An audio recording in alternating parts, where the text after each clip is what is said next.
I'm Dr. Cooley here. I'm back with Jenny. We're going to do a follow-up and see how her foot is doing. It's been a couple weeks since we did that initial eval on her. She was able to, after that initial treatment, she was able to run a race that was probably about a week after. Yep.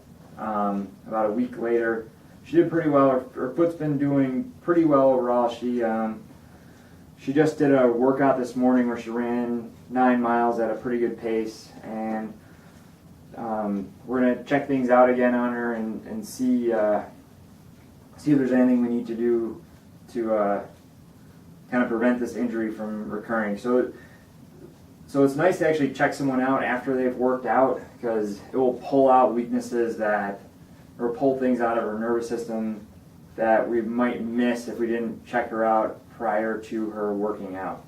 So if we go back to some of those original weaknesses that were on her on that initial eval, if she brings this leg up, locks that knee, points her foot, push up.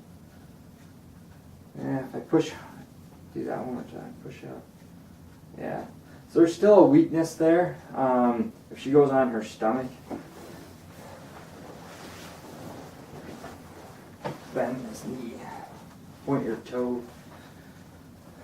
pull back here.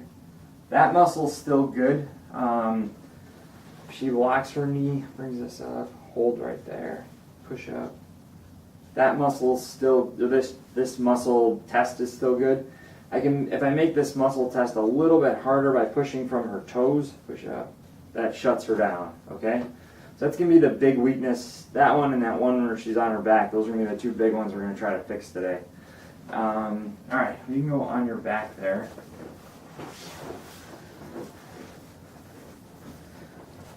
So a big reason why a runner is going to get hurt is mainly due to the energy production stuff. We kind of touched on that a little bit last time, but we ended up having to address an immune issue first on her.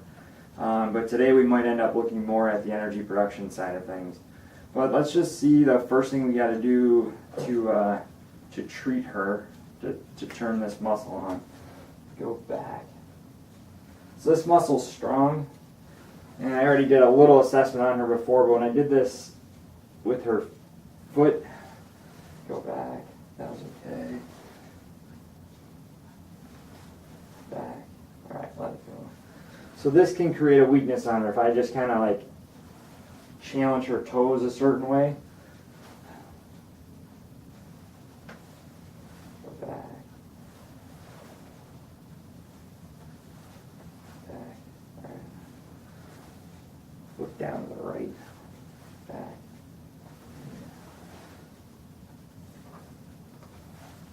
Back.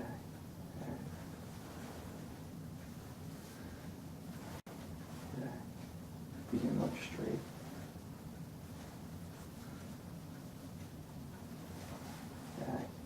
Okay. So the first place we got to treat on her today is kind of in her right anterior shin here. If she goes on her stomach,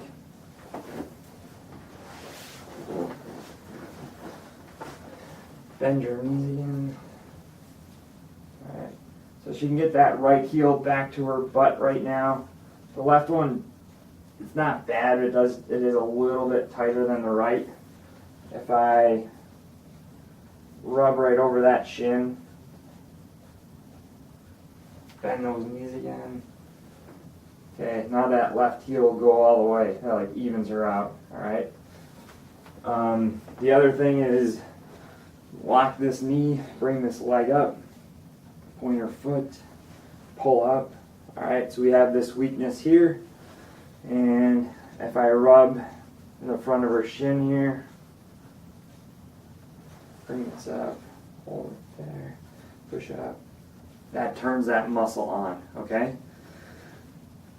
Another thing we want to check and see, just because this is like the follow-up, just want to see how she responds to ATP. So ATP is our energy production molecule.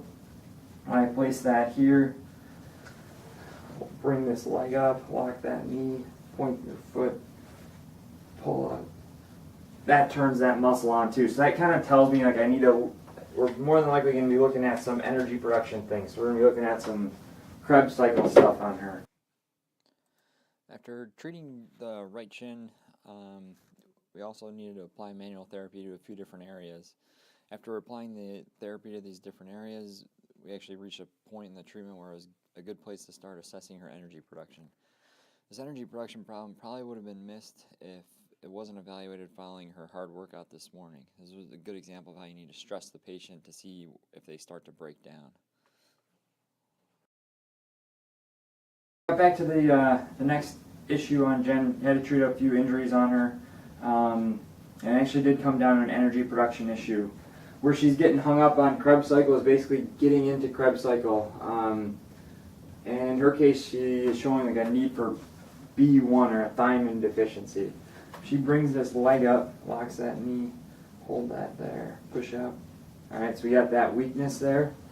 If I take this cataplex B, she brings this up, locks that knee, push up. That turns that muscle back on. So this is something we're also going to add in to help out with her energy production. That should help her train a little bit harder and not keep kind of creating these same patterns in her foot while she's training. This treatment's a good example of how there's a lot of times several issues that need to be addressed.